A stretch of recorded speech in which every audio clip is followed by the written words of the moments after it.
So why did you get into teaching? Why are you a teacher? Why are you wanting to be a teacher? There has to be a big why, a reason of why you want to go into the teaching profession. There's a lot of negativity surrounding the teaching profession right now. A lot of teachers leaving for different reasons, parents, students, admin, the surrounding policies that are way out of our control. With all of the negatives, we start losing our why. We start losing that connection of why we wanted to become a teacher.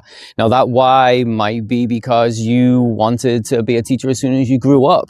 Or like me, I didn't discover my why until 2 years into my teaching career. Originally, I was a sales rep for over 10-20 years, and then I decided to just want to try and become a college soccer coach. And my route to do that was through a grow your own initiative through the local school district and a college to go through a elementary teaching degree. And then once I'd complete that, I'd give my 2 years of service because they helped towards my education, and then I would go ahead and be a college soccer coach because they required me to have a bachelor's degree. So originally it was a selfish why. But then 2 years in, I had this moment happen to me that was like, I was meant to be a teacher. This is what I'm meant to do. What happened was I was in the cafeteria and I was giving fist bumps to students. It was comic book character day. I was dressed up as a stormtrooper, and one of my work colleagues was playing the guitar and I was singing. So it was really fun to entertain the kids. Then the next day, I had a second grader just giving fist bumps to all the students like I normally do. And a second grader looked at me and said, "Mr. Luke, you need to shut your mouth." I was like, "What? Excuse me?" And he's like, "Yeah, you need to be quiet. You can't sing." And I was like, "Buddy, you need to go sit back down there and eat your breakfast." And then the second grader just took off his jacket, walked up to me and just went wham, hit me like right in the ribs. And that hurt from a second grader. It was like, this kid was auditioning for, a role on Creed or Rocky Balboa or something, because he took like 2 jabs into my stomach and then just walked off.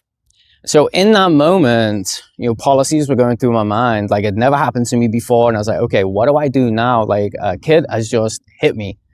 Do I get him? Do I go and report him? But through my education, I'd learned that, behavior is a sign of communication. So it's like, all right, let's gather it together and let's go try to sort this out myself. So I walked over to the kid, sat down next to him, and I was like, "Hey, mate, I really want to be your friend, but I can't be friends with someone who's going to put their hands on me." And I leant into him real close and I said, "You hit me again, you and me, we're going to have problems." And I just got up and I walked away.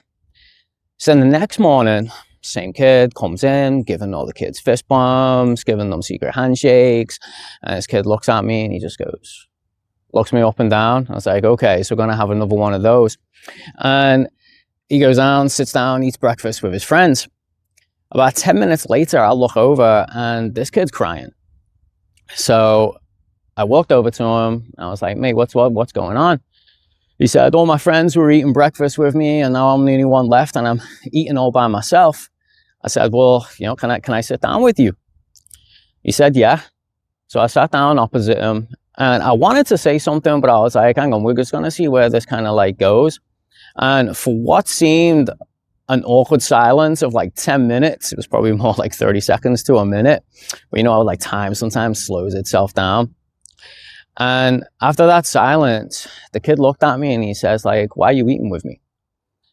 I said, "Because that's what I'm here for, man. I'm here to make sure that you're okay. I'm here to support you. And like I said before, like, I really want to be your friend." And then after that, the kid just opened up about his entire life, like things that you just wouldn't think a second grader will be going through. And it was more like heart-wrenching. And some of the things that he told me, because we're mandated reporters that had to get reported, but I was like, how is this kid like dealing with all of this stuff in second grade? And since that day, we were like this. He would start coming in, he'd give me fist bumps. We came up with our own secret handshake.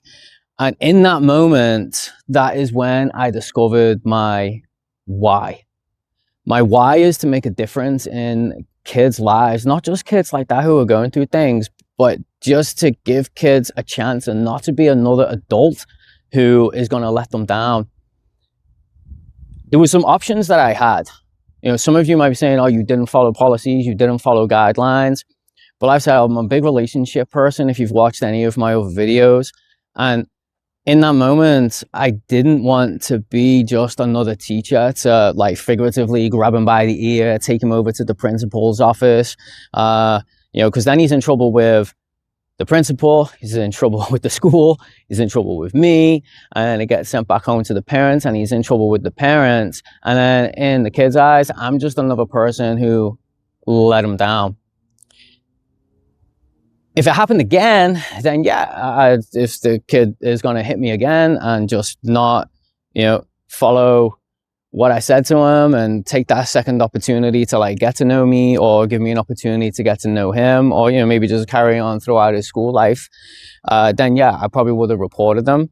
But if I did report him that first time, I would have missed an opportunity to build a relationship from a child who was crying out for help and only sorting out the emotions in ways that they've grew up or the only way that they know.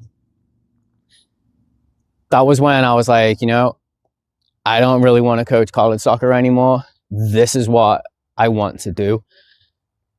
I've taken that moment and I'm wanting to connect with those kids. You know, the kids that you're like, oh, I'm so glad that they're not in my class today because class is running a lot smoother. I want those kids in my class because I can remember back, and maybe at some point in time to one teacher, I was that kid, the kid that the teacher didn't really look forward to having in class. Those are the kids that I seem to connect well with because they're having some type of struggle, whether it's with family or whether it's with peers, whether it's emotional or, you know, whatever else it is that the kids are dealing with. I want to be that adult who can support them. And maybe, just maybe, that moment would be a defining moment in that kid's life. Or maybe you could say he's going to be too young to remember it. I don't know. But I know in my heart of hearts that I wanted to make a difference in a kid's life, give them another opportunity. Because in school, I think that's when we can have 2, 3, 4, 5 chances just to try and get these kids to learn from their mistakes, let them know that adults are in the building that love them and care for them and want them to do their best. So if you're thinking of quitting the teaching profession over policies, admin, whether it might be students or it might be parents, I'm encouraging you to connect with your why you got into teaching. And for those of you who don't know what your why is yet, you're gonna probably discover it 1 year in, 2 years in. Something's gonna happen that's gonna let you know that this is your calling.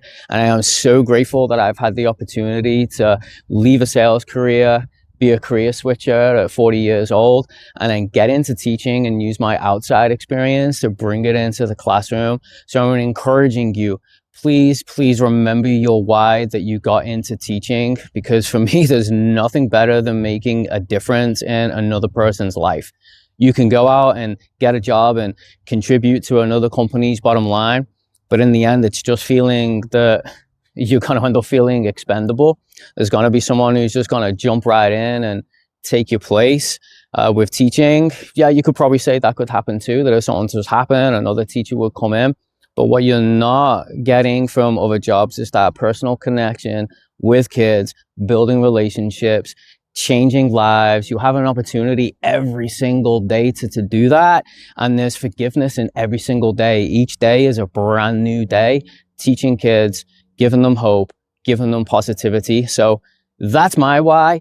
If you have a why, share it down in the comments. I'd love to hear it. I'm pretty sure the other teachers watching this video would love to hear it as well, just to help them reconnect with why they got into teaching.